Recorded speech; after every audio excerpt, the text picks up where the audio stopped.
Good afternoon, George. I hope I'm not bothering you at work right now. I wanted to ask you about something. My daughter told me that the two of you were thinking about moving. Is that correct? I understand you've been driving all around town looking for a new place. Yeah, you heard it right. We're getting out of this old dump. Our apartment's lease is up in a couple months, so we figured it's either now or never. This place has served us pretty well for the time we've been here, but the place is starting to get kinda cluttered, right? We'd like to move into a place that's a bit bigger if possible. Well, that sure is exciting for you, isn't it? And Jessica says you haven't found one yet? No, we're still looking. We'd like to rent a house this time around, but that's gonna mean a big increase in rent, right? But it's not like either of our salaries are gonna increase just because we're moving, so we've got two choices. One, we rent a house that's the size we want, but might be a bit far away from our respective companies. Or two, we settle for a smaller place than we'd like, but that's closer to the city. We're having a really hard time making up our minds. Well, that's precisely what I was hoping to talk to you about today. Now, let me ask you, George, are you too particular about the age of the house you move into? Oh, is there one you had in mind? Yes, indeed. It's a 50-year-old house. However, the entire interior was just renovated about 10 years ago, so the inside of the house is quite lovely. Does that seem like something you might be interested in? Hey, if the interior is nice, that's really all that matters to me. I'll only look at the outside when I'm coming home from work. Plus, you know what they say, they don't make 'em like they used to. Older houses are typically a lot sturdier than the ones they make these days. It sounds like this place will be perfect then. There's no one living in it right now, so it's available. It belonged to my husband's uncle before he passed away. That was about 3 years ago. I see. So who owns the house now? Your husband's cousins? No, it actually belongs to my husband. Really? How did that happen?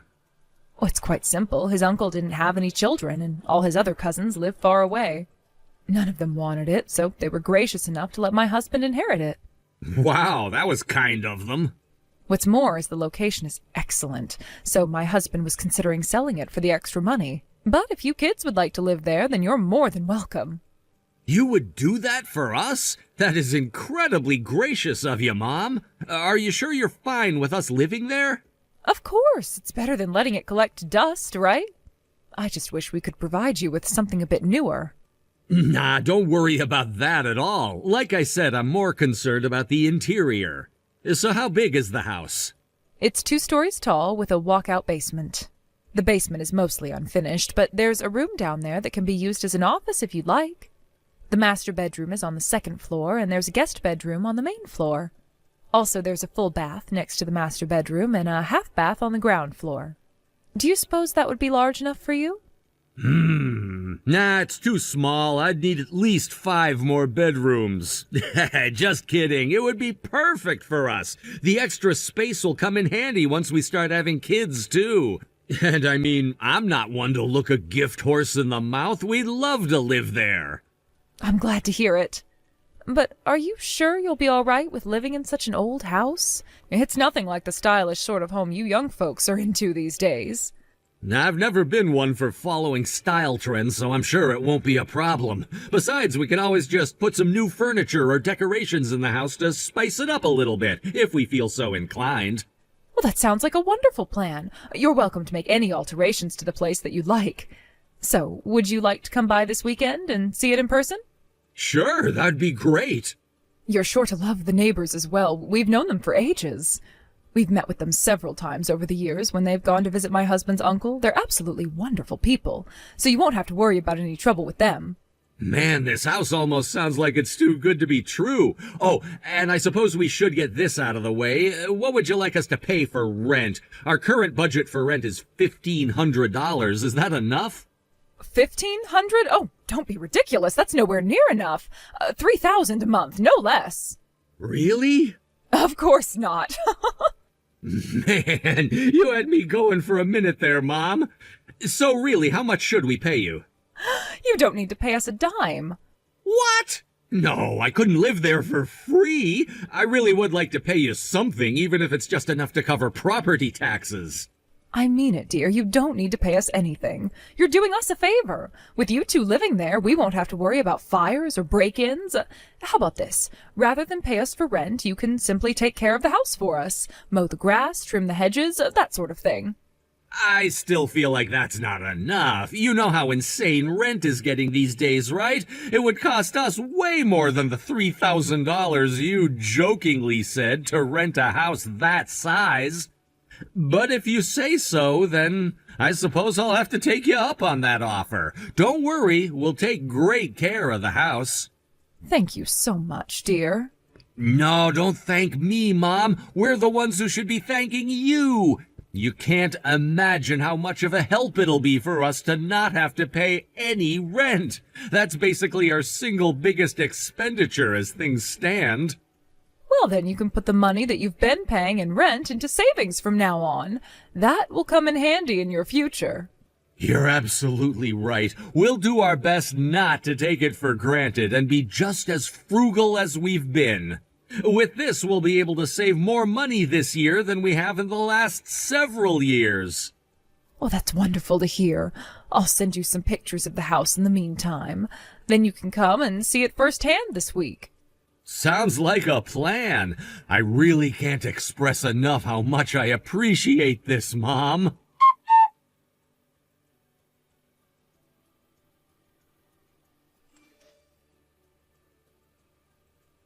Hey there, Mom. I just wanted to tell you thanks again for helping us out with the move the other day, as well as for the gift you gave us. You didn't have to do that. It's enough of a gift that you're allowing us to live here. Really, with this, you won't even need to give us any Christmas presents for the rest of our lives. Sorry it took me a few days to send you a thank you message. We've been busy, as I'm sure you understand. Don't mention it, dear. It was our pleasure. Have you gotten all your things sorted out then? Yep, we just got finished unloading the last cardboard box yesterday evening. Excellent. And are you getting accustomed to the house? How is it treating you? It's better than I ever imagined. I can't believe we put up with living in an apartment for as long as we did. This is fantastic. Are you finding it comfortable? Well, the age of the house still has me concerned. Everything about the house is great, Mom. It's like you said, the renovation was really well done. I especially love the full bath on the second floor. It even has a built-in jacuzzi. My husband's uncle had excellent taste, didn't he? Yeah, you can say that again. Oh, and thanks for giving me the idea about turning the basement room into an office. Oh, so you did take my idea then? That's wonderful. So you have your own office now? I know how often you work from home. Yeah, that's one of the wonderful things about running your own business. You end up taking work home with you just about every day. I've had to set up shop in the middle of our living room up until now, which Jessica wasn't a big fan of. Now I'll be able to get my work done more efficiently and without bothering my wife. I'm glad I could do my part to reduce friction between you two. Not that there was ever much friction to begin with. I love seeing how well you and my daughter get along, George. And a big part of that is thanks to you guys. Oh? Yeah, you and Dad have always been really generous to us with presents. You bought us our sofa, TV, microwave, and a few other things, and somehow you always managed to buy us something that we were planning to buy ourselves. That has saved us a lot of trouble and made our lives a lot easier. We really owe a lot to you. Oh, don't be silly, George. We've never bought you anything that extravagant. Be that as it may, you've done more for us than we could ever possibly repay, and that was even before you allowed us to live here. We never thought that we would have a house like this. Well, I guess technically we don't have it since it's in your husband's name. If you'd like, we would be more than willing to sign it over to you.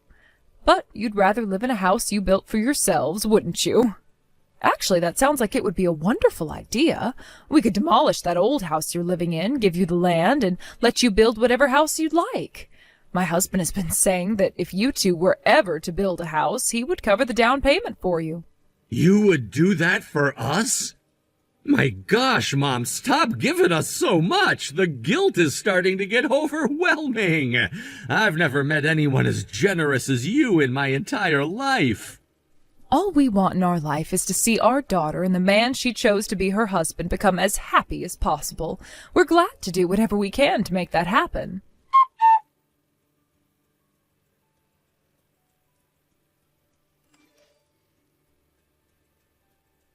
Good evening, George. I hope I'm not disturbing the two of you by texting this late.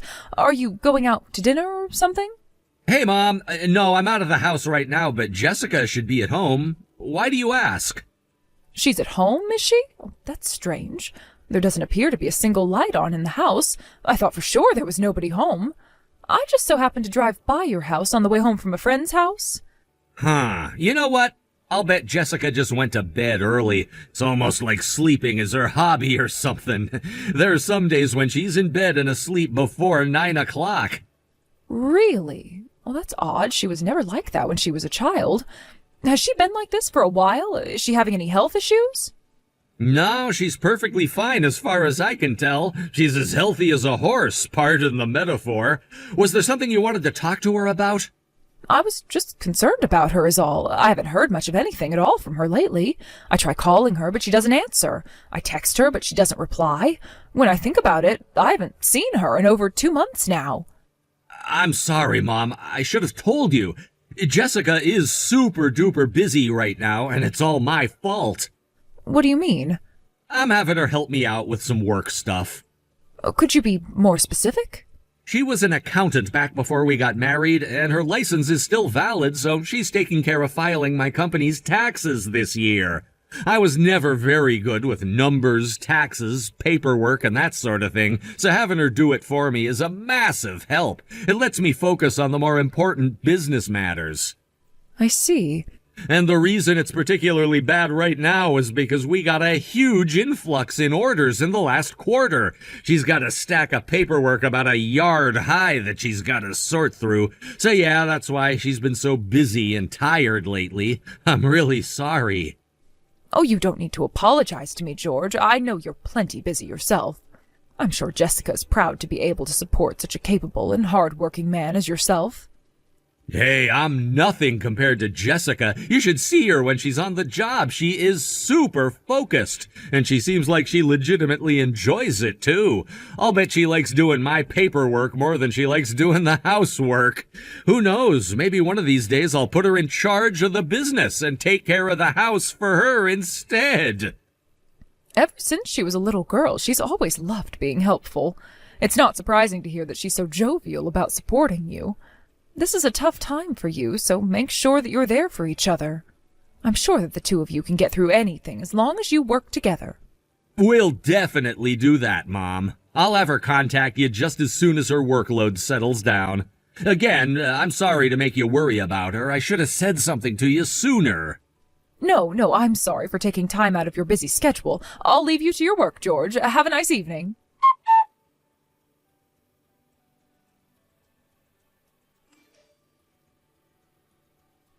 Hello there, George. Do you have a minute? What's up, Mom? I was wondering, is Jessica with you right now? She sure is. We're out on a little mini vacation right now. We're staying at a bed and breakfast in the woods, and it is gorgeous. Oh, well, isn't that nice? Are you enjoying yourselves? Yeah, it's super relaxing out here. We've been so busy with work lately that I thought it would be nice to have a little overnight outing. You know, just to get away from everything and unwind. So is there something I can do for you? Is something up? Yes, actually, I received a call from your neighbors. You know, the couple that I told you we were friendly with. They told me that there was something odd with the house, so I came out here to check on it. I'm standing at the front door right now, and I hear a voice calling from inside the house. But you tell me that you're both out at that bed and breakfast, so what in the world could this voice be? Wait, you're at the house right now? That's right. When the neighbors told me they heard a strange voice coming from inside the house, I rushed down here right away to see what was going on. A strange voice? What in the world could that be? So you're not sure either? Well, in that case, I'm terribly sorry to do this while you're away, but I'm going to head inside and check it out for myself. I brought my spare key with me, so I'll get to the bottom of this. Wait, Mom, do not go inside the house. George, what's the matter? It's too dangerous for you to go alone. You have no idea what's in there. It could be a burglar. Oh, you're absolutely right. What was I thinking? I'll call the police and have them come in with me. No, you don't need to do that. Seriously, it's all right. You don't need to worry about it. You know what? I'll bet that voice is coming from the TV. We were watching a horror movie before we left. I'll bet it got turned on somehow and the movie started playing by itself. Yeah, that's gotta be it. Tell the neighbors it'll be over soon, okay? You can go ahead and go home now.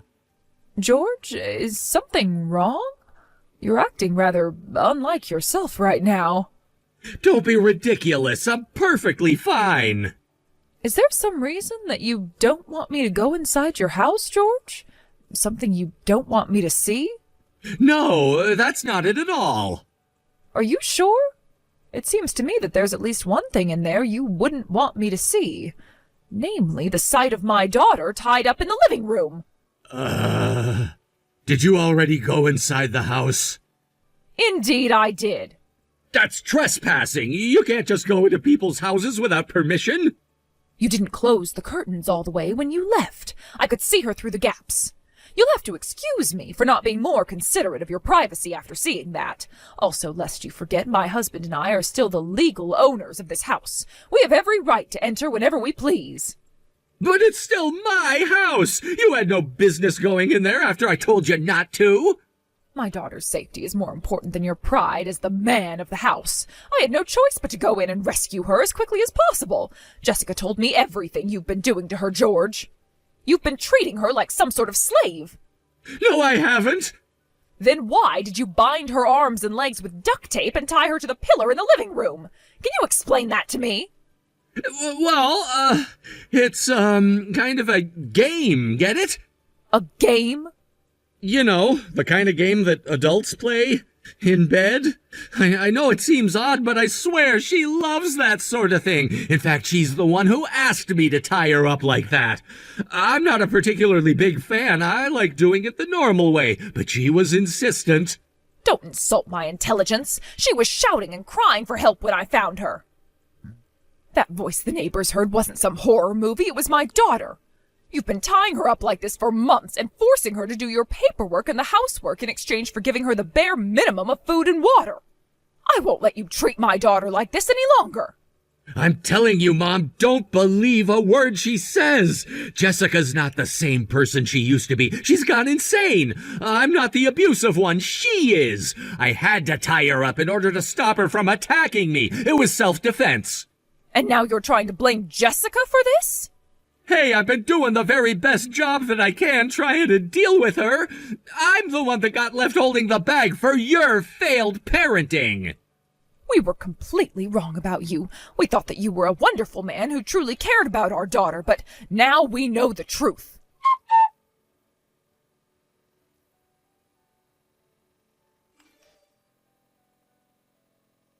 I've just taken the liberty of removing your things from the house. You'll find them down by the road in front of the house. You are no longer welcome. You put my stuff down by the road? You can't do that. That's all my stuff. On the contrary, my husband is the owner of the house, and we were merely allowing you to live there. That permission has been revoked, effective immediately. That still doesn't give you the right to throw my stuff outside. Oh, don't worry, the ground isn't that wet right now, so your things shouldn't get terribly dirty. That's not the issue. You going all crazy on me is the issue. After what you've put my daughter through, you think you have the right to call anyone else crazy? I took my daughter to the hospital. They'll be keeping her there overnight for observation. She was dreadfully malnourished. She's lost at least 15 pounds since I last saw her. It must have been torturous for her these last few months. I've talked things over with my husband, and we've decided to take legal action against you. What? You're gonna sue me? Can't we talk about this? We're family, right? Families don't sue each other. You are no longer a part of this family. Jessica will divorce you as soon as her health allows. You can't make her do that. I don't have to. She wants to divorce you. Well, I'll never consent. Once again, you don't need to. Our attorney will take care of you. My husband has been talking to him about the case while I've been taking care of my daughter and disposing of your things. We won't be pulling our punches, George. You should know by now that we will spare no expense when it comes to protecting our daughter's happiness. Please, you don't have to do this. All I was trying to do was teach her some discipline. It wasn't torture or punishment or slavery or anything like that. Discipline? Oh, you can't be serious. This is what you call discipline? Exactly what about Jessica was undisciplined, Can you tell me that? Oh, I'll tell you all about it. That girl is rebellious like you wouldn't believe. This was the only way I could get her to stay in line. Goodness, George, is English not your strong suit? Asking you to reduce the amount of work you were forcing her to do is not rebellious. Jessica told me everything. Once she started complaining about having too much work, you started threatening her with violence. What? That's not true. I wasn't threatening her. Sure, maybe I lost my temper and yelled at her a bit, but is that such a crime? Yelling? No, that is not a crime. Threatening her with violence, restraining her against her will, denying her food and water, those are all serious, serious crimes. All she did was push back against your outrageous expectations of her, and you bound her hands and feet for that? I told you I had to. She was trying to run away. This was the only way to make sure she stayed in the house.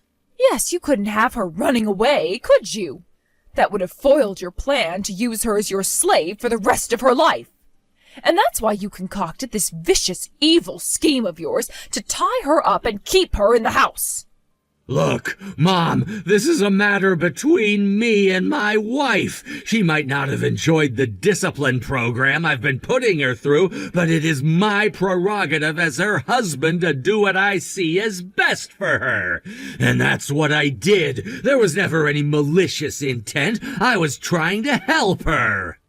I am not concerned about your intent. All that matters to me is that your so-called discipline program was grueling enough to put her in the hospital. Are you under the impression that having good intentions is a justification for causing such serious harm to a person? Let's see how far that excuse will take you in a court of law. Okay, how about a compromise? You drop your lawsuit and get Jessica to stay married to me and not press charges. In return, I'll ease up on the discipline. How's that sound? I swear this time I'll get things right and we'll become the happy family we've always wanted to be. No family that you're a part of will ever be happy, George. Now stop this foolishness and divorce my daughter without putting up a fuss. I'm not sure if you're aware, but the deepest circle of hell is reserved for those who betray their benefactors. We've been nothing but generous to you, and this is how you repay us? By tormenting our daughter? The time has come for you to go through our discipline program, George. I think you'll find it much harsher than yours.